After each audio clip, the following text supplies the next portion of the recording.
"It's been a darn dull day," said Tommy and yawned widely. "Nearly tea time," said Tuppence and also yawned. Business was not brisk in the International Detective Agency.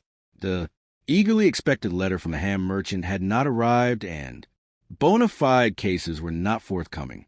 Albert, the office boy, entered with a sealed package which he laid on the table. "The mystery of the sealed packet," murmured Tommy. Did it contain the fabulous pearls of the Russian Grand Duchess, or was it infernal, machine destined to blow Blunt's brilliant detectives to pieces? "As a matter of fact," said Tuppence, tearing open the package, "it's my wedding present to Frances Haviland. Rather nice, isn't it?"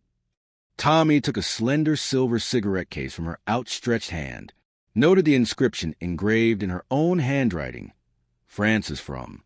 Tuppence opened and shut the case and nodded approvingly. "You do throw your money about, Tuppence," he remarked. "I'll have one. Like it, only in gold, for my birthday next month. Fancy wasting a thing like that on Frances Haviland, who always was and always will be one of the most perfect asses God ever made. You forget I used to drive him about during the war, when he was a general. Ah, those were the good old days." "They were," agreed Tommy. "Beautiful women used to come and squeeze my hand in hospital, I remember, but I don't send them all wedding presents. I don't believe the bride will care much for this gift of yours. Tuppence, it's nice and slim for the pocket, isn't it?"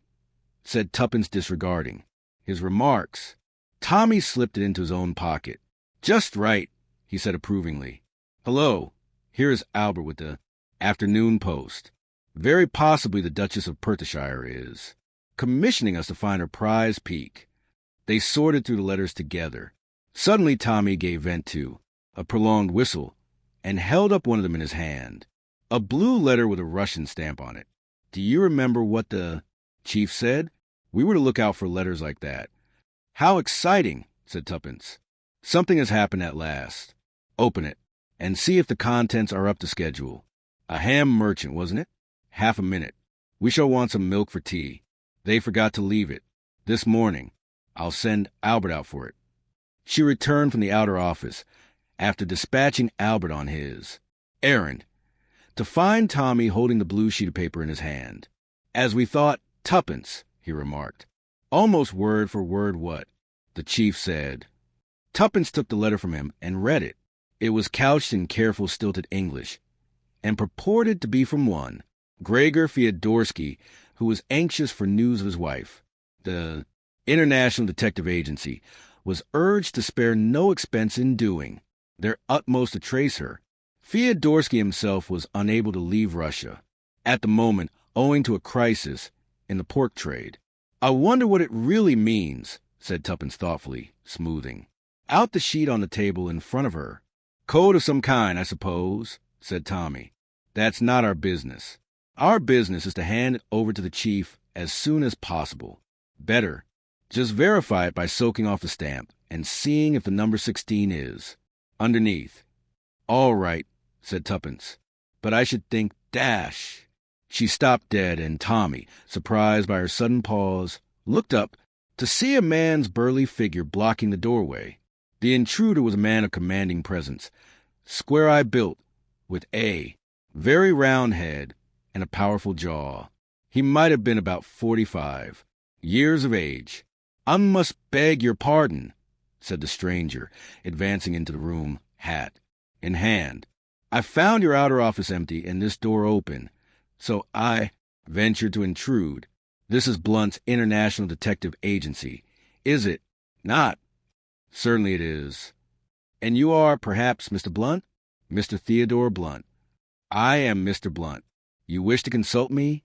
This is my secretary, Miss Robinson." Tuppence inclined her head gracefully, but continued to scrutinize the stranger narrowly through her downcast eyelashes. She was wondering how long he had been standing in the doorway, and how much he had seen and heard. It did not escape her observation that even while he was talking to Tommy, his eyes kept coming back to the blue paper in her hand. Tommy's voice sharp with a warning note, recalled her to the needs of the moment. Miss Robinson, please take notes. Now, sir, will you kindly state the matter on which you wish to have my advice? Tuppence reached for a pad and pencil. The big man began in rather a harsh voice. My name is Bauer, Dr. Charles Bauer. I live in Hampstead, where I have a practice. I have come to you, Mr. Blunt, because several rather strange occurrences have happened lately.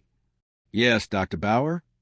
Twice in the course of the last week, I have been summoned by telephone to an urgent case, in each case to find that the summons has been a fake.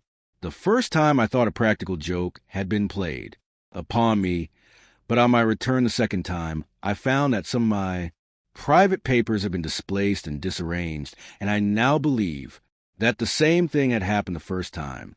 I made an exhaustive search and came to the conclusion that my whole desk had been thoroughly ransacked, and the various papers were placed hurriedly. Dr. Bauer paused and gazed at Tommy. Well, Mr. Blunt? Well, Dr. Bauer, replied the young man, smiling. What do you think of it, eh? Well, first I should like the facts. What do you keep in your desk? My private papers. Exactly. Now, what do those private papers consist of? What value are they to the common thief or any particular person? To the common thief, I cannot see that they would have any value at all. But my notes on certain obscure alkaloids would be of interest to anyone possessed of technical knowledge on the subject. I have been making a study of such matters for the last few years. These alkaloids are deadly and virulent poisons and are, in addition, almost untraceable. They yield no known reactions. The secret of them would be worth money, then. To unscrupulous persons, yes. And you suspect whom? The doctor shrugged his massive shoulders. As far as I can tell, the house was not entered forcibly from the outside. That seems to point to some member of my household. And yet I cannot believe he broke off abruptly, then began again, his face very grave. Mr. Blunt, I must place myself in your hands unreservedly. I dare not go to the police in the matter. Of my 3 servants, I am almost entirely sure they have served me long and faithfully. Still, one never knows. Then I have living with me my 2 nephews, Bertram and Henry.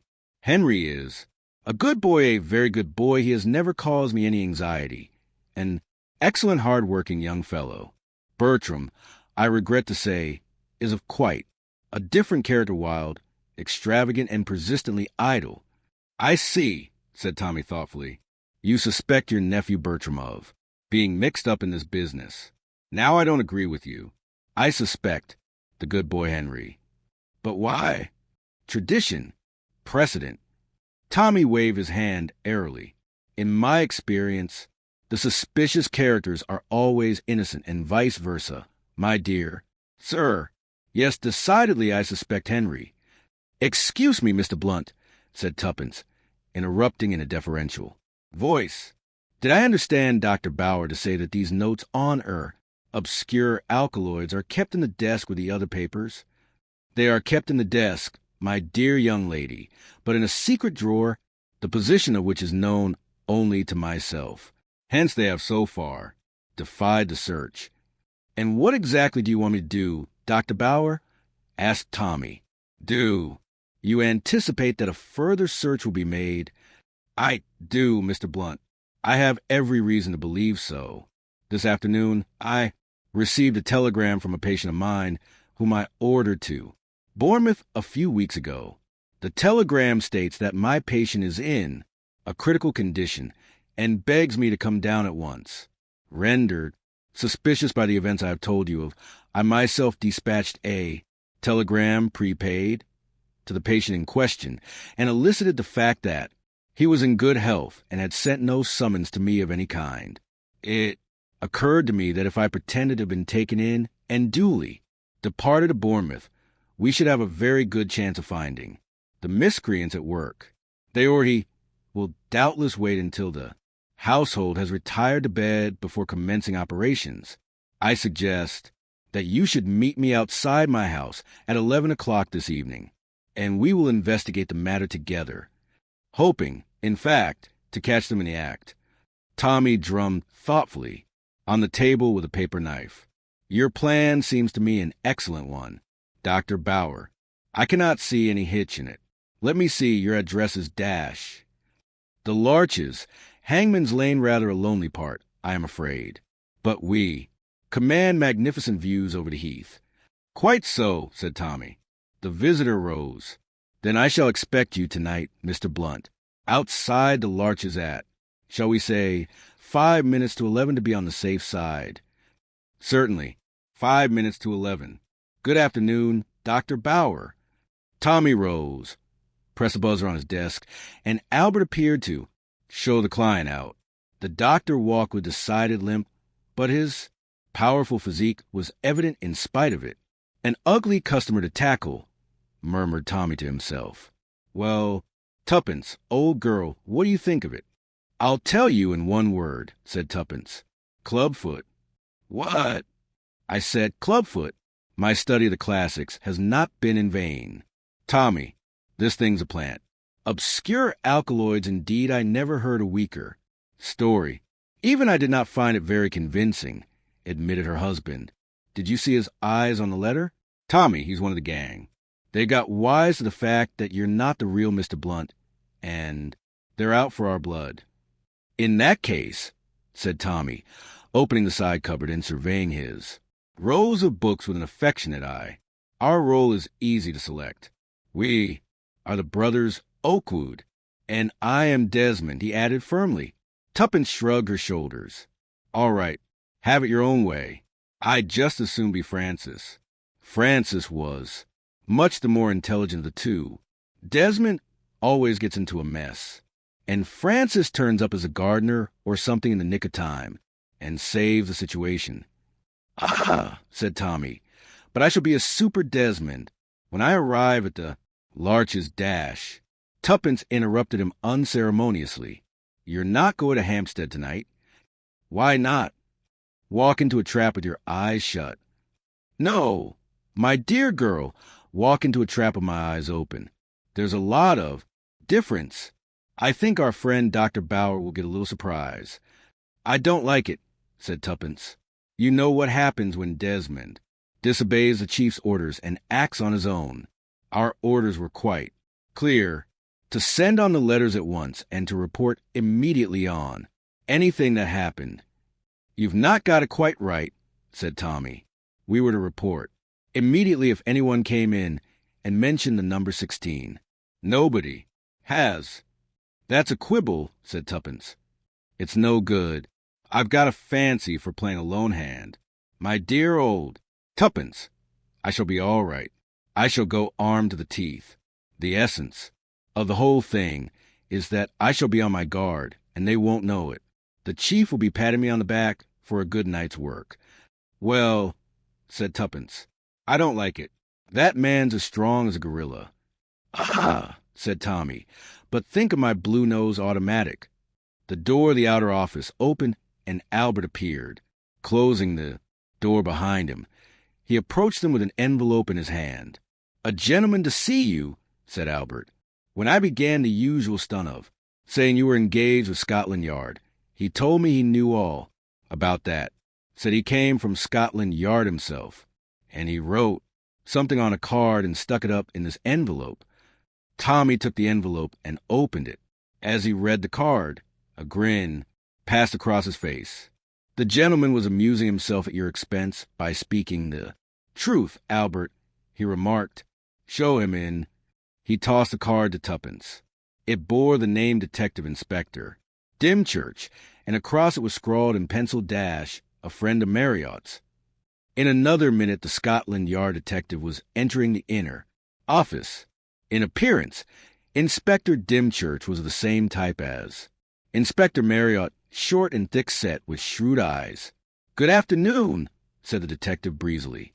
Marriott's away in South Wales, but before he went, he asked me to keep an eye on you, too, and on this place in general. Oh, bless you, sir, he went on, as Tommy seemed about to interrupt him. We know all about it. It's not our department, and we don't interfere. But somebody's got wise lately to the fact that All is not what it seems. You've had a gentleman here this afternoon. I don't know what he called himself, and I don't know what his real name is, but I know just a little about him. Enough to want to know more. Am I right in assuming that he made a date with you for some particular spot this evening? Quite right. I thought as much. 16 Westerham Road, Finsbury Park? Was that it? You're wrong there, said Tommy with a smile. Dead wrong. The Larches, Hampstead. Dymchurch seemed honestly taken aback. Clearly he had not expected this. I don't understand it, he muttered. It must be a new layout. The Larches, Hampstead, you said? Yes. I'm to meet him there at 11 o'clock tonight. Don't you do it, sir. There! Burst from Tuppence. Tommy flushed. If you think... Inspector Dash, she began heatedly, but the inspector raised a soothing hand. I'll tell you what I think, Mr. Blunt. The place you want to be at 11 o'clock tonight is here in this office. What? Cried Tuppence, astonished. Here in this office.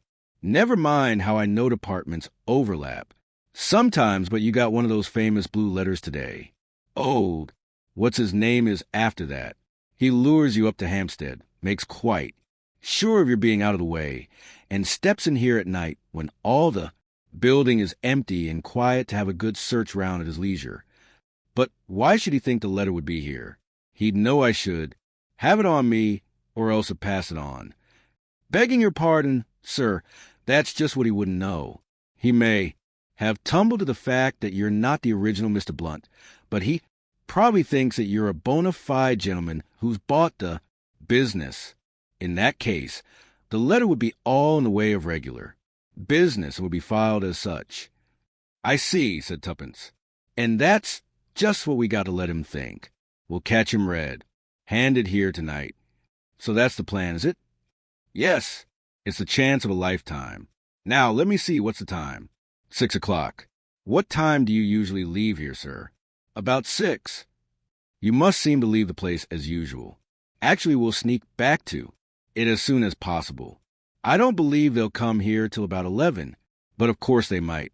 If you'll excuse me, I'll just go and take a look round outside and see if I can make out anyone watching the place.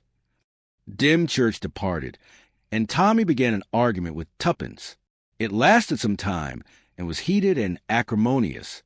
In the end, Tuppence suddenly capitulated. All right, she said. I give in. I'll go home and sit there like a good little girl whilst you tackle crooks and hobnob with detectives, but you... Wait, young man. I'll be even with you yet for keeping me out of fun. Dymchurch returned at that moment. Coast seems clear enough, he said, but you can't tell. Better seem to leave in the usual manner. They won't go on watching the place once.